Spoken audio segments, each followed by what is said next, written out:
광양의 이른 아침, 강민재는 자신의 흰사슴 백호를 위해 특별한 준비를 하고 있었다. 그의 가족이 대대로 이어온 사슴 농장에서 백호는 단연 가장 특별한 존재였다.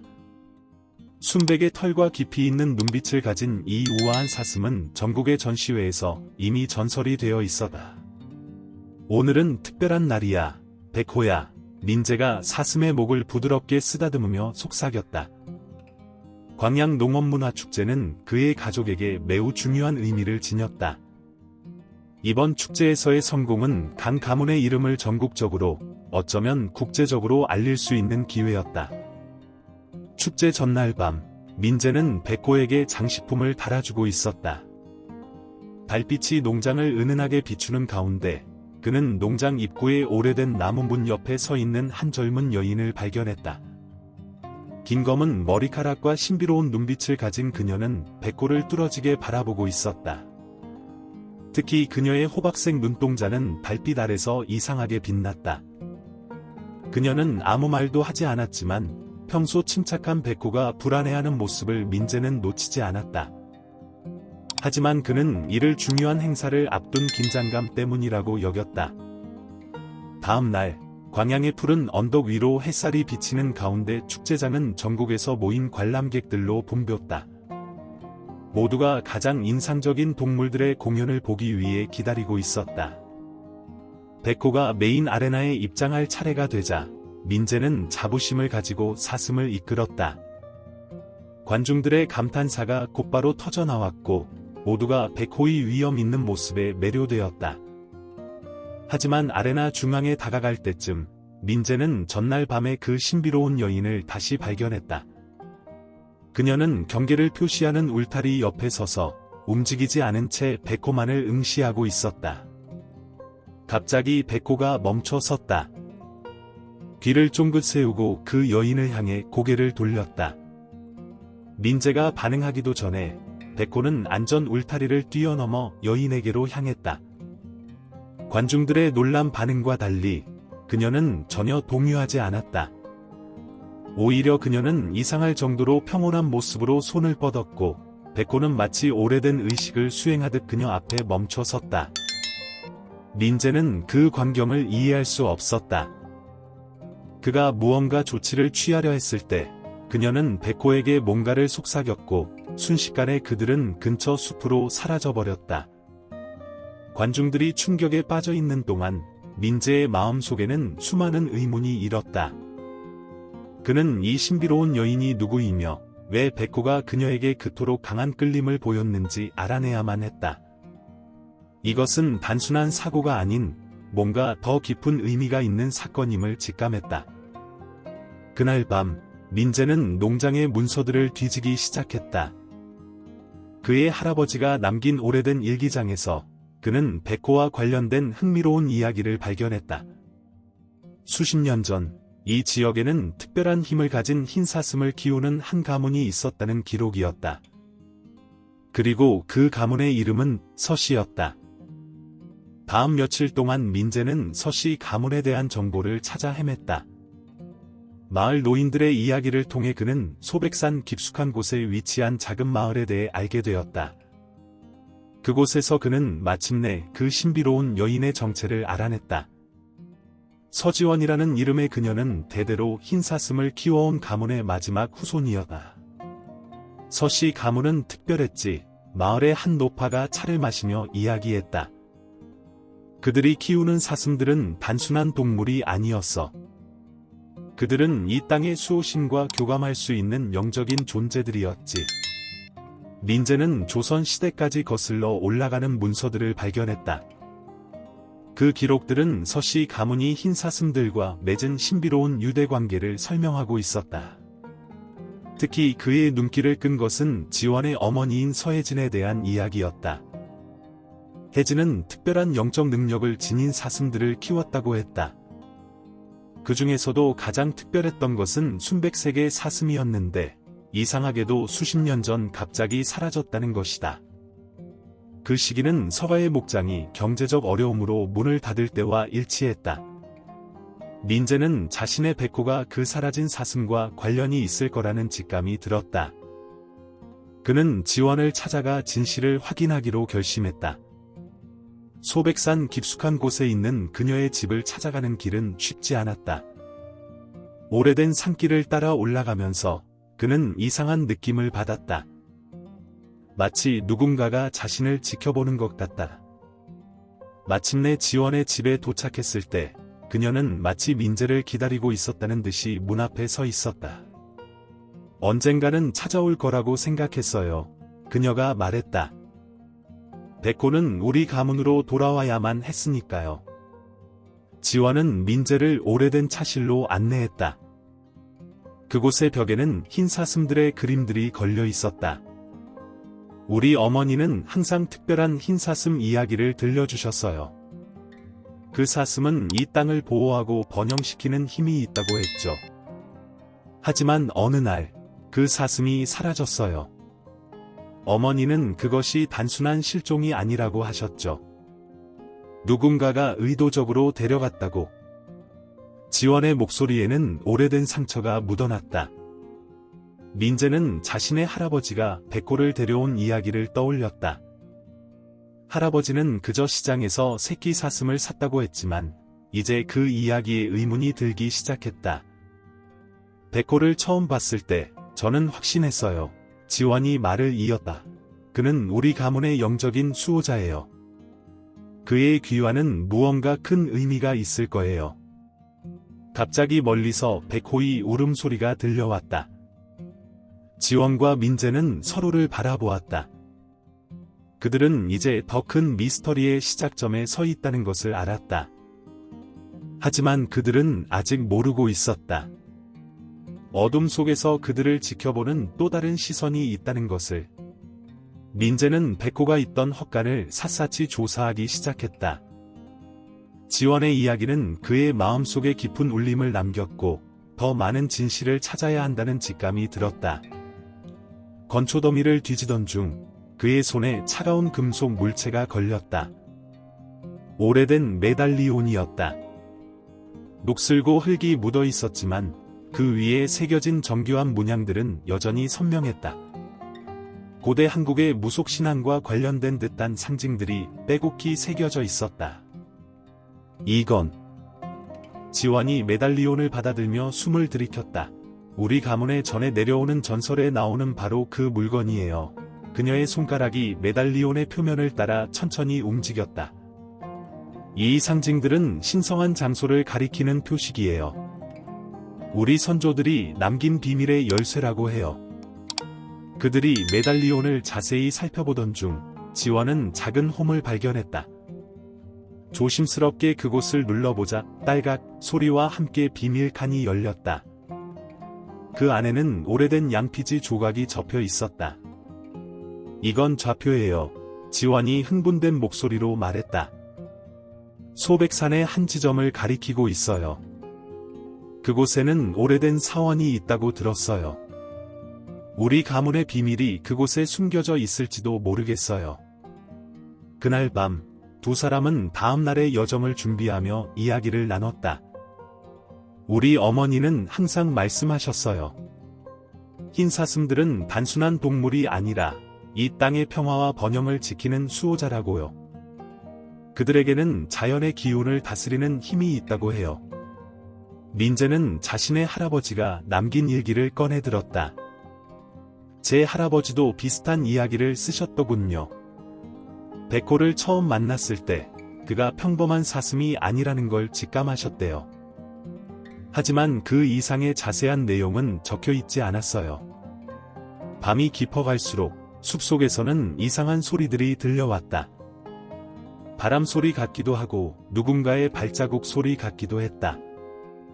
지원은 창밖을 주시하며 말했다. 우리만이 이 비밀을 찾고 있는 게 아닌 것 같아요. 다음 날 아침 일찍 그들은 소백산으로 향했다.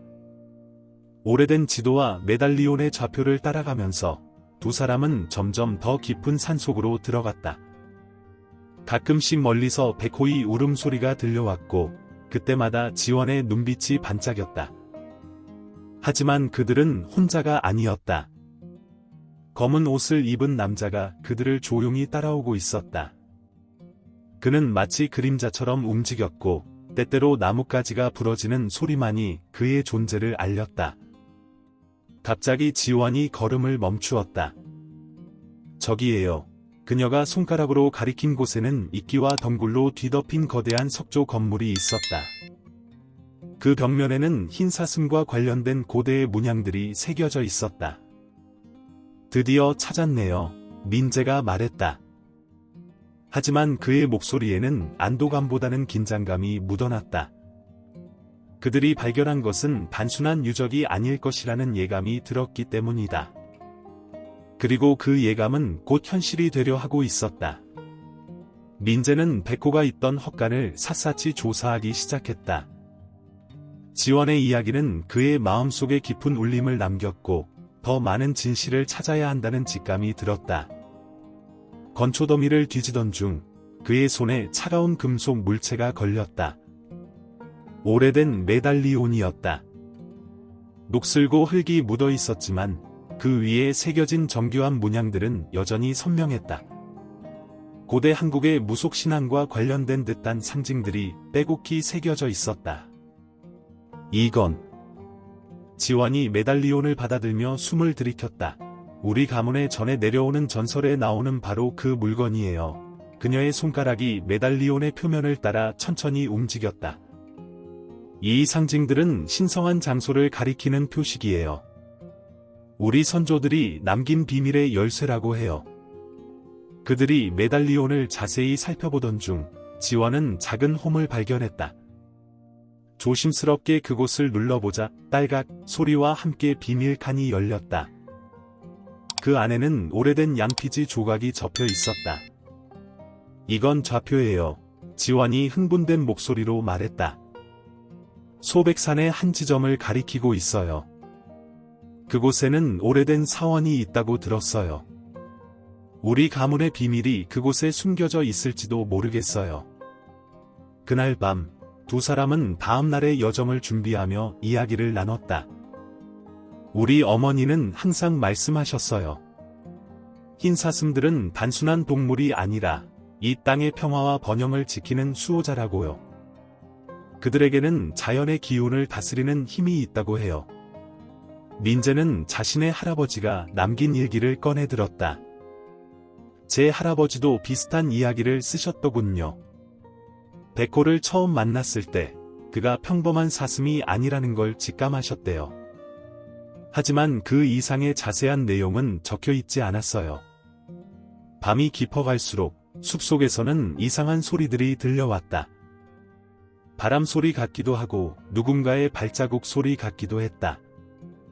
지원은 창밖을 주시하며 말했다. 우리만이 이 비밀을 찾고 있는 게 아닌 것 같아요.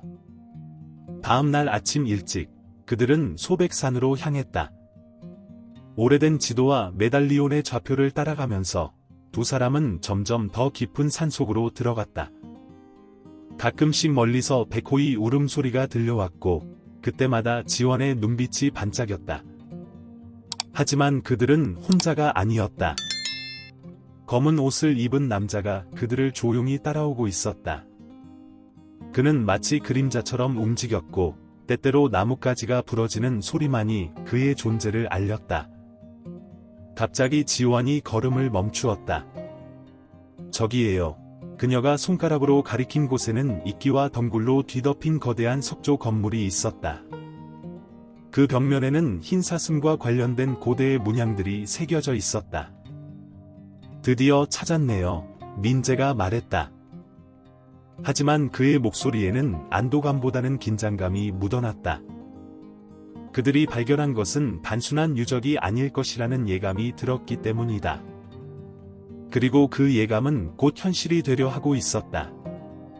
재단에서 뿜어져 나오는 빛이 점점 강해졌다. 그 빛은 마치 달빛처럼 부드럽고 따뜻했으며 사원의 모든 벽화를 생동감 있게 만들었다. 도우는 경외심 가득한 눈으로 그 광경을 바라보았다. 이것은 달빛 의식이라고 합니다. 도운이 설명했다. 전설에 따르면 진정한 수호자와 그의 흰 사슴이 다시 만날 때만 일어나는 현상이라고 해요. 그때 백호가 사원 입구에 나타났다. 그의 하얀 털은 신비한 빛을 발하고 있었고 눈동자는 달빛처럼 은은히 빛났다. 지원을 향해 천천히 걸어오는 백호의 모습은 마치 벽과 속 신성한 의식을 재현하는 것 같다. 저는 오랫동안 이 순간을 기다려왔습니다. 도훈이 말을 이었다. 서시 가문의 마지막 수호자가 나타나고 신성한 사슴이 돌아오는 것을. 이것이 바로 우리 선조들이 예언했던 순간입니다. 지원이 백호에게 다가갔다. 그녀의 손이 사슴의 이마에 닿는 순간 제단의 빛이 폭발적으로 밝아졌다. 그 빛 속에서 놀라운 광경이 펼쳐졌다. 사원의 벽화들이 하나둘씩 움직이기 시작했고 그 속에 담긴 이야기가 마치 영상처럼 그들 앞에 펼쳐졌다. 우리 가문은 단순한 사슴 농장주가 아니었어요. 지원이 감동에 젖은 목소리로 말했다. 우리는 이 땅의 생명력을 지키는 수호자였던 거예요. 흰 사슴들은 그 힘을 실현하는 매개체였고요. 민재는 자신의 할아버지가 백호를 데려온 진짜 이유를 이제야 이해할 수 있었다. 할아버지도 알고 계셨던 거죠? 백호가 언젠가는 이곳으로 돌아와야 한다는 것을. 도훈이 고개를 끄덕였다. 강민재 님의 할아버지는 우리 수호자 중 한 분이었습니다. 그분은 서씨 가문이 어려움을 겪을 때 잠시 흰 사슴을 보호해달라는 부탁을 받으셨죠. 그리고 이제 모든 것이 제자리로 돌아가고 있는 겁니다. 백호가 제단 앞으로 다가가자 놀라운 일이 벌어졌다. 제단에서 퍼져나가는 빛이 주변의 자연을 변화시키기 시작한 것이다. 메말랐던 나무들의 새싹이 돋아나고 죽어있던 풀들이 되살아나기 시작했다. 이것이 바로 흰 사슴의 진정한 힘이에요. 지원이 감격에 찬 목소리로 말했다. 생명을 되살리고 자연의 균형을 회복시키는 힘. 그들은 경이로운 눈으로 주변의 변화를 지켜보았다.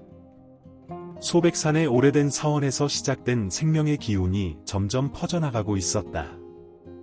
이제 그들은 알았다. 이것은 끝이 아닌 새로운 시작이라는 것을. 제단에서 뿜어져 나오는 빛이 점점 강해졌다. 그 빛은 마치 달빛처럼 부드럽고 따뜻했으며 사원의 모든 벽화를 생동감 있게 만들었다. 도훈은 경외심 가득한 눈으로 그 광경을 바라보았다. 이것은 달빛 의식이라고 합니다. 도훈이 설명했다.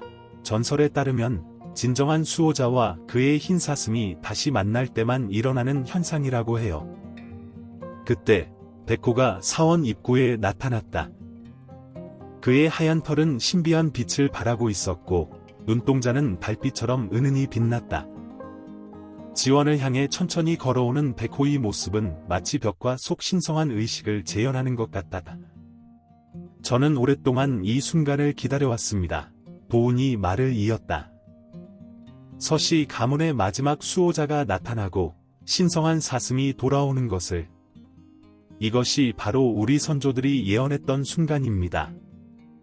지원이 백호에게 다가갔다. 그녀의 손이 사슴의 이마에 닿는 순간 제단의 빛이 폭발적으로 밝아졌다. 그 빛 속에서 놀라운 광경이 펼쳐졌다. 사원의 벽화들이 하나둘씩 움직이기 시작했고 그 속에 담긴 이야기가 마치 영상처럼 그들 앞에 펼쳐졌다. 우리 가문은 단순한 사슴 농장주가 아니었어요. 지원이 감동에 젖은 목소리로 말했다. 우리는 이 땅의 생명력을 지키는 수호자였던 거예요. 흰 사슴들은 그 힘을 실현하는 매개체였고요. 민재는 자신의 할아버지가 백호를 데려온 진짜 이유를 이제야 이해할 수 있었다. 할아버지도 알고 계셨던 거죠? 백호가 언젠가는 이곳으로 돌아와야 한다는 것을. 도훈이 고개를 끄덕였다. 강민재 님의 할아버지는 우리 수호자 중 한 분이었습니다. 그분은 서씨 가문이 어려움을 겪을 때 잠시 흰 사슴을 보호해달라는 부탁을 받으셨죠. 그리고 이제 모든 것이 제자리로 돌아가고 있는 겁니다. 백호가 제단 앞으로 다가가자 놀라운 일이 벌어졌다. 제단에서 퍼져나가는 빛이 주변의 자연을 변화시키기 시작한 것이다. 메말랐던 나무들의 새싹이 돋아나고 죽어있던 풀들이 되살아나기 시작했다. 이것이 바로 흰사슴의 진정한 힘이에요. 지원이 감격의 참 목소리로 말했다. 생명을 되살리고 자연의 균형을 회복시키는 힘. 그들은 경이로운 눈으로 주변의 변화를 지켜보았다.